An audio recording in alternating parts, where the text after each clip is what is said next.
Selamlar millet, ben Sinan yani Tat Dedektifi kanalım Burger Haritası'na hoş geldiniz. Bugün size bir önceki videoda yaptığım o tost ekmeğinden bir öğrenci burgeri vardı ya. Şimdi orada şöyle bir şey oldu. Bir paket tost ekmeği aldım. O tost ekmeklerini de değerlendirmem gerekiyor. Size ikinci bir aslında aynı üründen tarif çıkartacağım.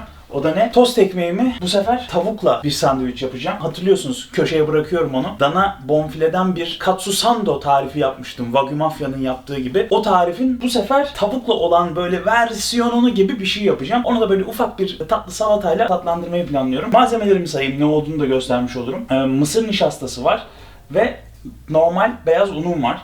Bir tane yumurtam var. Siz onu bütün gördünüz, ben onu çırptım.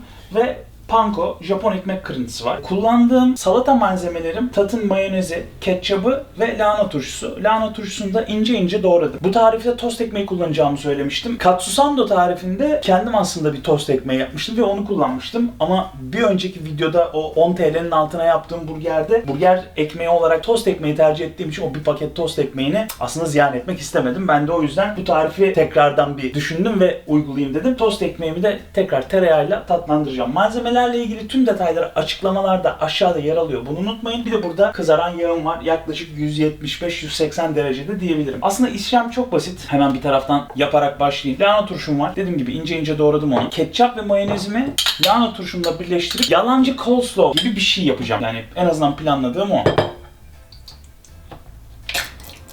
Eğer yalancı coleslaw yapmak istemiyorsanız coleslaw tarifimi de yine köşeye bırakıyorum. Oradan izleyebilirsiniz. Çok basit, hemen tak diye 2 saniyede bir burger salatası yaptık. Bundan sonraki işlemler çok basit. Ben 2 parça tavuk gösteriyorum size ama bir parçasını kullanacağım. Neden? Çünkü evdeyiz. Çekimden sonra da diğerini yiyeceğiz evde. 2 parça tavuk kullanıyorum. Önce şu unlarımı karıştırayım. Unlarıma, yumurtama, pankoma herhangi bir başka tatlandırıcı, baharat vesaire koymadım. Bu noktada siz istiyorsanız tuzla tatlandırabilirsiniz. Ben bugün turşunun kendi tuzundan, ketçabın, mayonezin kendi aromalarından yararlanıp bunu ekstradan bir tuzla, karabiberle tatlandırmayı düşünmüyorum. Şimdi nişasta kıtırlık sağlayacak. Şuradan başlayayım. Tavuğumu aldım. Önce un karışımına batırıyorum. Önce bir kuru malzemeyle tavuğu buluşturuyorum. Tavuğu yumurtaya daldırıyorum. Yumurtanın ıslaklığını alıyor. Sıra pankoda. Pankoya da her yerini şöyle daldırıyorum. Hatta bazen şöyle gömdüğüm bile oluyor. Bakın, tavuk neredeyse kayboldu. Tavuğun her yerinin kaplama malzemesiyle kaplandığına emin olduktan sonra bir şöyle sallıyorum fazlalığı almak için. Ve kızartma yağım dediğim gibi 175-180'lerdeydi. Çekim yaparken bir tık kıstım. Şimdi ben pişirmeye geçiyorum. Tavukları pişireceğim. O sırada ekmeğimi çok az tostlayacağım, tereyağımı sürüp. Tavam da sıcak. Ondan sonra birleştirirken buluşacağız.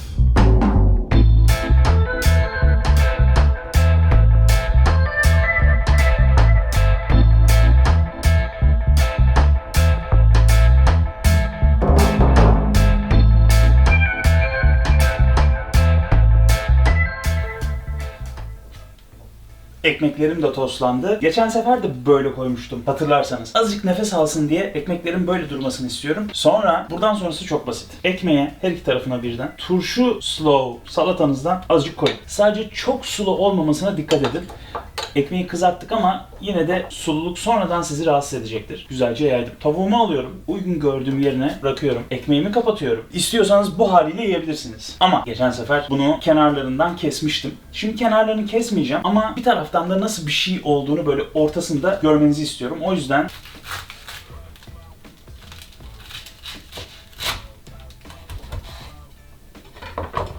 tam ortadan ikiye kesiyorum.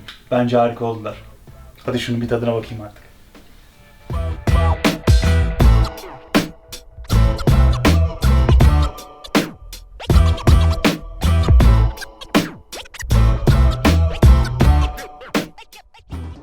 Ne yaptık? Bir tarifle 2 kuş vurmuş olduk. Şöyle bir şey oldu. Bir önce paylaştığım videoda size tost ekmeği aldırmıştım ya. O tost ekmeğini ne yapacağınızı bilemiyordunuz.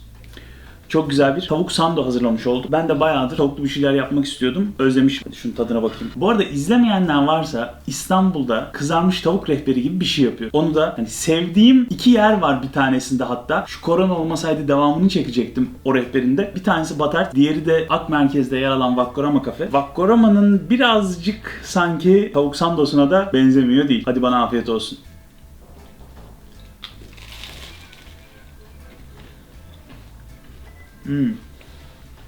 Bir kere hiç tuz, karabiber bir şey koymadım ya. Şu yaptığım salatanın bütün tatlı, ekşi her şeyi ortayı dengeliyor. Artı tavuk çok güzel pişmiş ve dışı kıtır kıtır. Bu tarifi evde uygulayın.